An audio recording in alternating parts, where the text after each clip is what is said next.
Hello and welcome to Wingin It, and welcome back to another Wingspan tournament gameplay video. This one is another slightly older game that I played a few months ago. I'm going to be doing some post commentary on to hopefully give some insight into my decision making and thought process as I was playing this game. Now, as this was a slightly older game, as with some previous videos, this one won't have the Asia expansion included. It's just going to be base game European and Oceania expansions. But yeah, without further ado, let's jump into this game. We are going second in this one. So let's take a look at what we've got in our starting hand. We've definitely got one interesting bird that's going to stand out more than the others. Black-headed gull, always a fun bird, bit of a nuisance bird to play with. So I'm immediately going to go and look at my opponent, see how much food have they got? What of that food am I going to be able to get my hands on?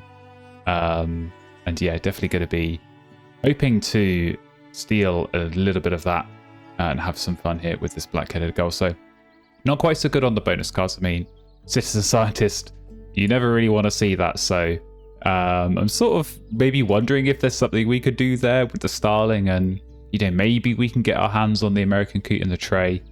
I certainly wouldn't normally go and keep a bonus card like this, but yeah, platform builder wasn't looking too hot either. So we do keep citizen scientists, and who knows, maybe we're crossing our fingers for mute swan or some of those lovely other tucking birds, but we're not going to get the coot, so that's definitely unfortunate.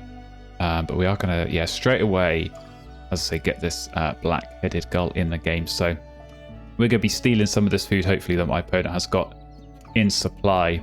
And best case scenario is that we find some good birds that we could play with that food. Worst case scenario, we've got the starling and we can turn it into points that way. So yeah, we're going to start, doing some digging, and unfortunately, no food to steal. My opponent did force down lorikeet, so that is a good approach against black-headed gull. That is probably my favourite way, or what I think is the best way of dealing with that kind of bird is just don't have food. Just try and really minimise the amount of food you've got, and yeah, just not give your opponent a chance to steal. But looks like they did go and take food, and I imagine some of that will have been nectar. So we're going to draw cards. We are indeed going to get a nectar. We're also going to get a nice bird here in the morning dove. So yeah, going to be definitely thinking about playing that in the wetlands. Obviously when we're drawing cards here, we're already gaining those cards and the food from the gull, and if we're getting eggs as well with the morning dove, we're kind of just completing all three types of resource in a single turn. So that's definitely going to be something I want to do. So we're going to lay eggs first of all, and that is just going to allow us to get, as I say, this morning dove into the game. So other birds in the hand, not really too interested in, but I'm very much hoping that with a little bit more digging, obviously seeing cards, and we're going to be scoring points with the eggs now on this morning dove. Just kind of hoping that we can find some more good stuff to maybe build out in this wetlands. So background onto our turn. And opponent did play the coot, so again, that was probably the bird I wanted from the starting tray. Not to be. I'll say we'll do the morning dove. And not normally my favourite bird to play in the wetlands. I probably prefer it in the forest more, but in this kind of situation where we are going for the wetlands engine, we've already got food access in the wetlands. I don't necessarily need to go into the forest. I think if I'd found other options, like maybe something like an American robin or some kind of caching birds, just some other nice forest brown powers, I could have seen myself pivot away. And obviously with the starling in hand, that's quite a nice one that can work well with a forest engine. But I think with the gull, I'm just going to commit early with this wetlands and just hope that, I'll say, with some digging, we're going to be seeing plenty of cards here. Hopefully we can just get some more stuff that we can add into that and build out something good. So looks like my opponent is taking food. So hopefully some more tasty nectar there for us to get our hands on, and hopefully play some more of these birds. So we're going to go ahead and draw some cards, and we're going to get some good stuff, but not really the kind of stuff that I'm looking for going for a wetlands engine. So Bruce Blackbird may well be useful. That's the kind of bird where sometimes you can, pivot away into the grasslands, do a bunch of digging first, and then you've got all these extra cards you turn those into points in the grasslands. And again, I mean, Atlantic puffin, not really a bird I look for when I'm going Wetlands engine, but could well be something to consider. But yeah, given that we're not really grabbing nectar and we're not actually really necessarily finding good stuff, we are going to draw again. And another potential option here in the hummingbird, that could definitely synergize well with black-headed gull, where you force your opponent to have a food by giving it to them with the hummingbird. So you always have something to steal with the gull, and it kind of makes your opponent think twice about whether they want to take nectar with the hummingbird or not. So definitely some interesting potential mind games there. So yeah, we're getting some options, but I'd say not really the kind of stuff I was looking for. I'm definitely, I want more tucking birds. I want tuck and lays. I want stuff like mute swan. I want, maybe a main duck in there as well. Maybe a chiff chaff if we're going to keep drawing and we're going to have some extra cards left over. So I think in these situations, it's always good to have kind of, certain birds on your mind that you might be looking for, and just cross your fingers and hope that they find a way of, making themselves appear from the top of the deck. So we'll kind of have to wait and see. But yeah, maybe an interesting decision on this turn. Do we play the hummingbird in the wetlands straight away? And looks like we do. So we're committing with that, going all in on this wetlands, and hoping that something good is going to come up in the train the next round. And indeed it does.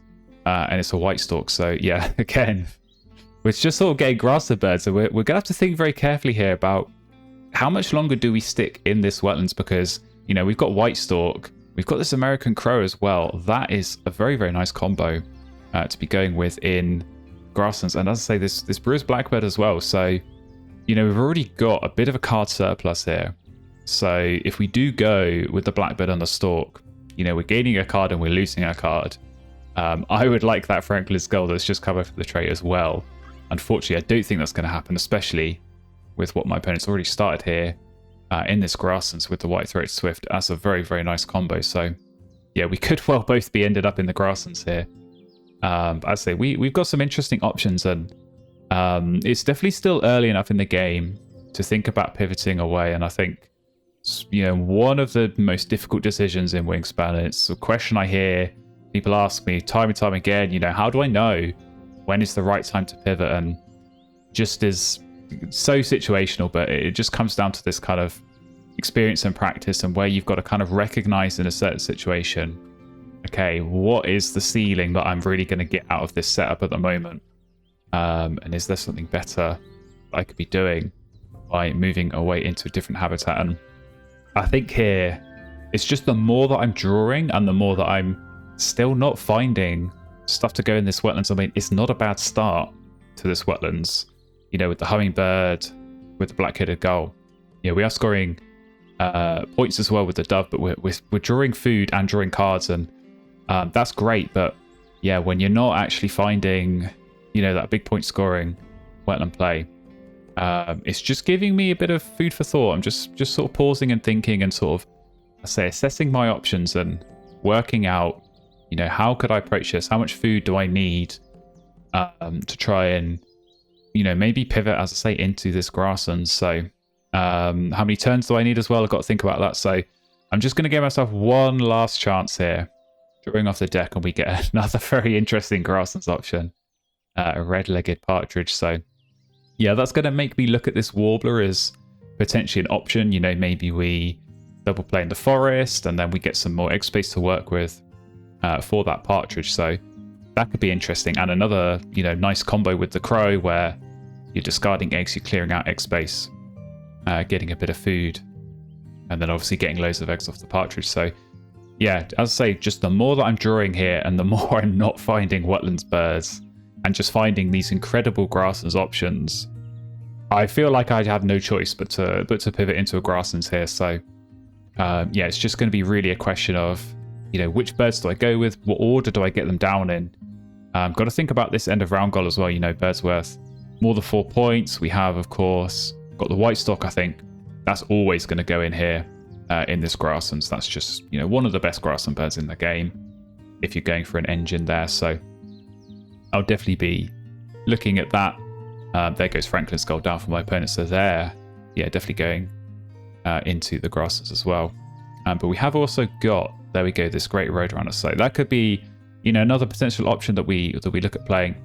Another not too bad of a grassland bird, just to build things out. But yeah, I'm just trying to work out, just trying to think, you know, which birds do I want to get down? What do I want to prioritize? Do I want to go with the partridge or not? You know, is there time to make that work? Do I have egg space? Especially if I'm going to go with this blackbird, which I think for me is a no-brainer here. You know, we've got so many extra cards.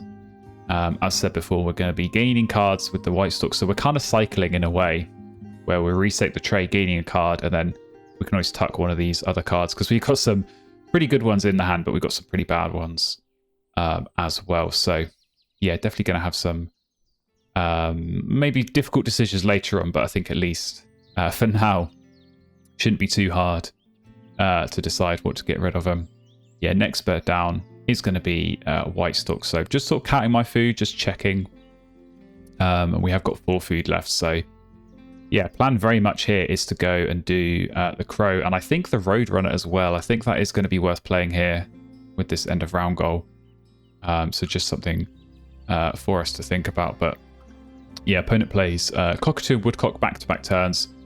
But yeah, maybe still time to get another bird in there.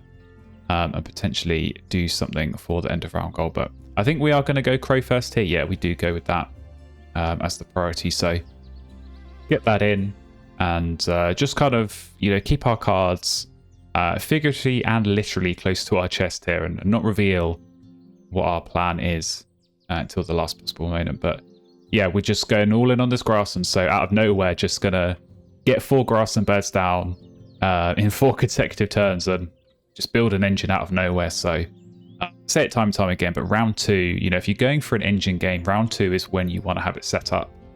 And yeah, we're just, I'll say, in these 4 turns, going to basically get a grasses out of nowhere, and the engine's basically done. You know, I wouldn't mind another bird at the end of that, maybe a nice tuck and draw bird if that could come up. That'd be a great find. But yeah, we're looking good here. We're going to have strong point generating grasslands. It's going to get us food. You know, we're kind of doing the same as what we did in this wetlands, where we're going to be gaining all the resources. So yeah, for exactly the same reasons as why that wetlands was so powerful early on here. This grasses is going to continue to be powerful, but as well as getting all those resources, it's just going to generate so many points. We're going to get a lot of eggs. We're going to get hopefully some tucks with the roadrunner, but definitely some tucks and eggs with the blackbird as well. So yeah, I think we're definitely set up for success here. Maybe not so much on citizen scientist, but you know, if roadrunner and blackbird, if they can do some work, and you know, maybe we just need a couple more tucking birds that we could find. We've still got this starling, which could be an option. But yeah, we'll just have to wait and see what this woodstock is gonna, or what this white stalk is gonna find us as the game progresses. But yeah, definitely feeling more positive, having pivoted, as I say, into this grass. It's definitely feeling like we've got a little bit more going here. That is gonna give us a chance of competing in this game, because my opponent with the Franklin Skull is looking especially scary. So we come into round number 3 here, and some decently big point birds in the tray. I mean, shoveler, not terrible, wouldn't mind that. We may well need egg space. That may need to be a priority of ours. We've not got loads of it at the moment, and we will obviously be laying plenty of eggs as the game progresses. So that may well be something to look at. But equally, I mean, that Major Mitchell's cockatoo could be a nice option in the grasslands again. Get some more tucks, maybe get some more food. And my opponent is helping me out here with a little bit of food as well. So also looking at this Australasian pip, it shouldn't, look past that too much. If we're going citizen scientist, that could definitely help.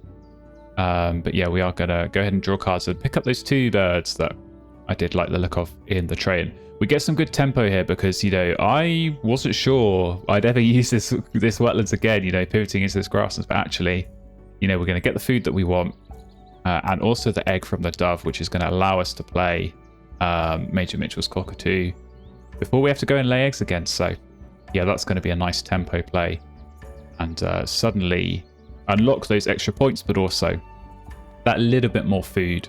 And seeds are good. We've got the shoveler that needs seeds. You know, we've got this this warbler as well, and you know, maybe, as I say, still that starling that we could consider playing later on in the game. But we've also still got this puffin, so I think the wetland spots are at a bit of a premium, and yeah, we're gonna have some difficult decisions to make there. Really kind of just crying out for some forest birds. You know, I really need stuff for the forest here.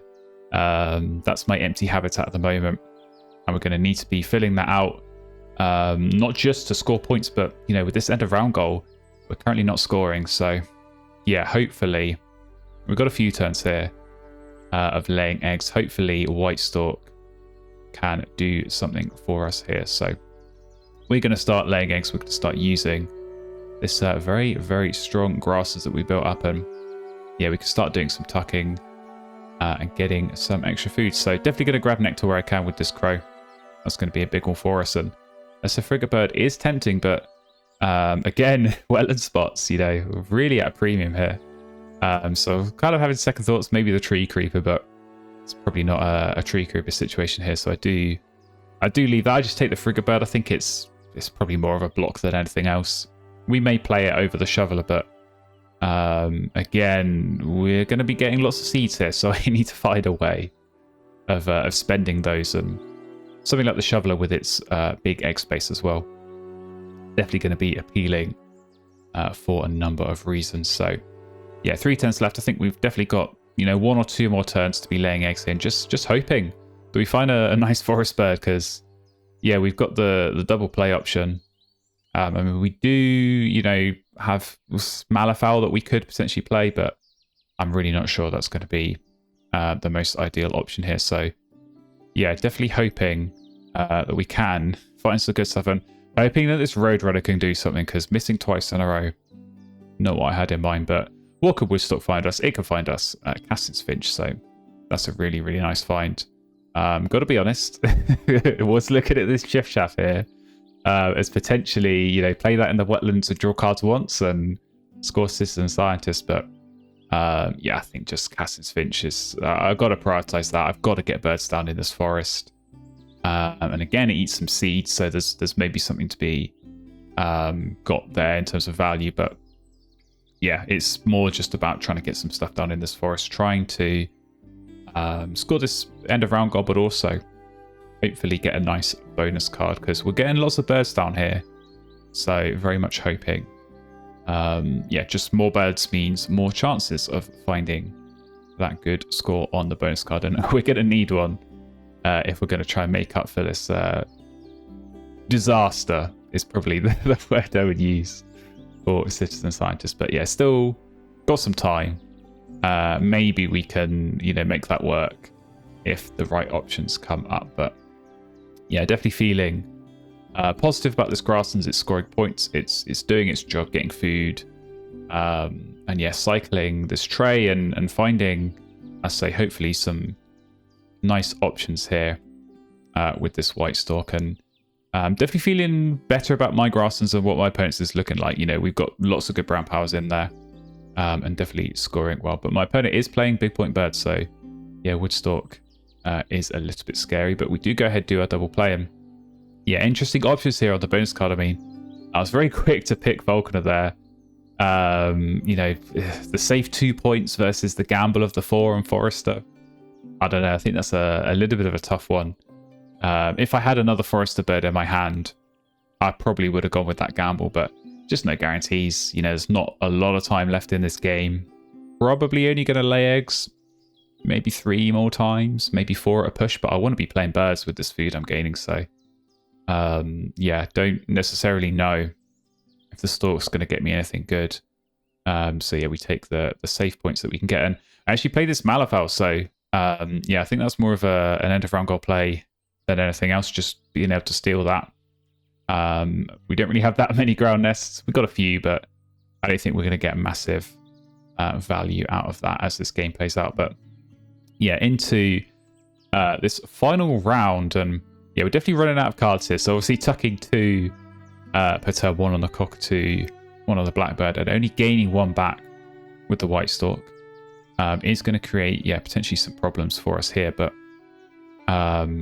yeah, for the most part, we're sort of managing that okay.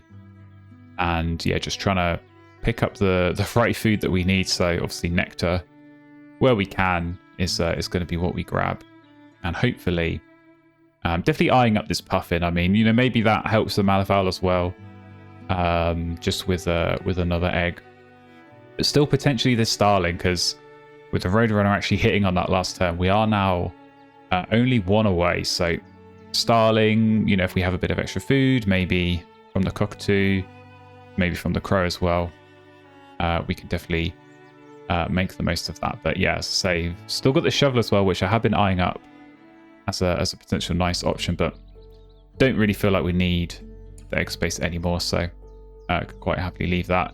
Again, some not great options off the white stock. I mean, those are the forester birds, which would have been nice, would have been good options if we could have made those work, if we could have kept the forester and gone with that, but not to be here, so we'll just go ahead and do the tuck-in. Yeah, I think it's probably going to be one more turn of egg laying just to get the nectar that we need, although, my opponent's taking food, maybe. If we can get a free nectar here off their cockatoo. Not often you see both cockatoos played in a single game, got to be said. But maybe, a nice, well-timed nectar here could help us out, could help get this puffin down, and just see that bonus card a little bit sooner, just one turn earlier. That can make all the difference sometimes. Depending on what we're going to find with that white stock at the end. Whether that's going to be a good option, depending, as I say, if it's going to help this bonus card. The puffin's going to get us, and we are indeed going to get that extra nectar. So yeah, puffin straight away, no hesitations. We're going to get that into the game, and yeah, just cross our fingers on the bonus card. Unfortunately, it's 2-0. So yeah, definitely not what we wanted. Pattering, we're at least close on. I did have to check the starling. It's too big, unfortunately. But yeah, we're just really not doing well on these bonus cards. We've got to combine 2 points from 3 of them, which is really not what you hope for. In what could be a close game, because, we've both got good grasslands engines. We're both kind of matching up quite closely there, and maybe my opponent's going more for the big point birds. But yeah, if you're not scoring well on bonus cards, that can be a real struggle, and can definitely be where you lose a game. So yeah, a real concern. So I'm just hoping and wondering if maybe, that last white stalk activation, a bit of a Hail Mary, can we find like a hooded warbler or something like that to be able to go and play up in the forest and just hit that pattering specialist. So we're not going to know for sure. What we can do is go and lay our eggs and see what it comes up with. So we are going to do that. Just trying to make sure I'm not filling up where the Malafal's going to try and lay eggs later. We do get the hit of the Roadrunner, so that is definitely a positive. I'm just working out on this crow, do I need to take the nectar? Do I not? If I'm going to play the starling, I don't need to, but I could always turn it back into food that do actually skip. I don't know if that's the right decision. In the end, we find Benelli, which is just the most hilarious timing for that to come up. And yeah, really proves to me that I should have taken that nectar. Because now I can't play it, because I've got no cards. They've all been tucked. But just what a perfect bird that would have been to play late on for us here. Would have got the lower bound on Citizen. Would have, got us points on Falconer as well. But yeah, sadly can't play it. So that's probably my own poor decision making coming back to hurt me here. But yeah, nothing I can do about it now. And I think I actually worked out there that playing the Starling wasn't even worth it, even for the System Scientist points, because this Grass's engine is actually pretty good. And as I say, skipping the Crow, and if the Roadrunner hits, we're scoring 7 points. So that's really strong. Obviously not as strong as what a Benelli's play could have been, but not ideal. But we'll just have to live with that, and hope that the Grass's engine laying eggs there is going to be enough for us. But I'm definitely worried about what my opponent is going to be able to manage to do here. And obviously, with the Magpie luck there, very uncertain, what that late game end play is going to be. But yeah, with no egg space and with lots of food in hand, I'm sure we're going to see some birds come out. We do indeed. Golden Eagle, very, very big point one. So yeah, it's looking tight. We're obviously, you know, tied on this end of round goal. I don't know for sure if my opponent's going to do much there. That's an area where the Starling could have helped out as well. Skip the cockatoo, but then I actually realise, nah, I should be using this. It's a 3 point. You know, maybe the food helps my opponent, but it probably doesn't.